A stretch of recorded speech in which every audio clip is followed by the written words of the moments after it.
All eyes on Columbia, South Carolina this weekend because it's LSU versus South Carolina, and it is a big one. Noon kickoff, and we're anticipating a loaded visit list. I got Steve Wiltfong here, On3 national analyst. We're going to go through and preview some of the big names on campus. But before we get into it, guys, hit subscribe to the On3 Recruit channel, the best recruiting channel on all of YouTube. Stay locked in. Hit subscribe for me, please. All right. Let's bring on Steve Wiltfong, and we're looking at this visit list. Steve, who do you think are the most important prospects that are going to be on the sidelines for this one? Well, I was talking to someone around Columbia that told me, and I was digging through my phone there to look up the exact quote. This will be one of the bigger recruiting weekends in South Carolina history. So there is a lot of excitement and anticipation. ESPN Game Days coming to town. Oh, yeah. All the stars are going to be out, and it is going to be a phenomenal visitor list for South Carolina. And it's going to continue to grow as the game day gets closer. A few flip targets, Josh. Damola Ajadahun is an offensive tackle committed to Georgia Tech right now. He's ranked in the On3 top 100. He spent some time around Georgia this season, but South Carolina also in the mix here for Damola as they take their swing. And tight end Mikael Skinner, an On300 recruit from in-state, currently committed to Cincinnati. Mm-hmm. This will be his second game visit at South Carolina. The Gamecocks are actually battling Kentucky here. He was in Lexington last weekend to watch South Carolina roll over the Wildcats.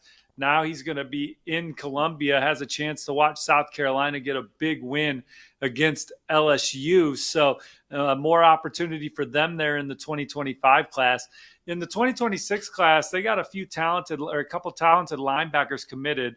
The number 2 linebacker in the On3 rankings, Rodney Colton's in the fold. And then edge rusher Keenan Britt is also committed. Those guys have taken visits to other places since they committed to South Carolina. Rodney Colton was at Georgia last weekend, so getting him back to campus is huge. And then one of the top 2026 offensive linemen in the country, Darius Gray. He's been to South Carolina quite a bit, was at their spring game.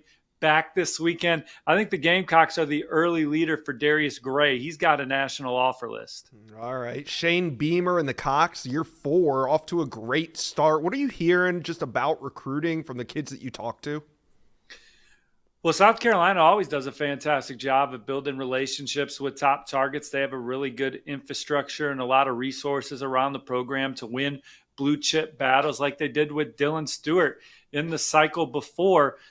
These young men want to see this program turn around coming off the season they had. And so far, so good. 2-0 going into Lexington, a tough place to play, and rolling over Kentucky was a nice start to the season. But South Carolina, they had 2 straight top 20 recruiting classes coming into this cycle. So we've seen them recruit at a high level. They're just outside the top 30 right now.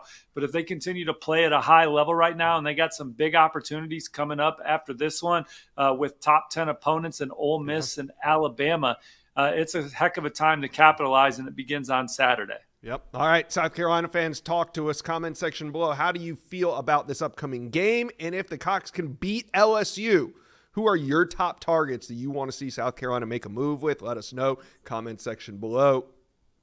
Well, you've made it to the end of today's video, but there's hundreds more videos on the On3 Recruits channel for you to check out. And also, while you're here, hit subscribe.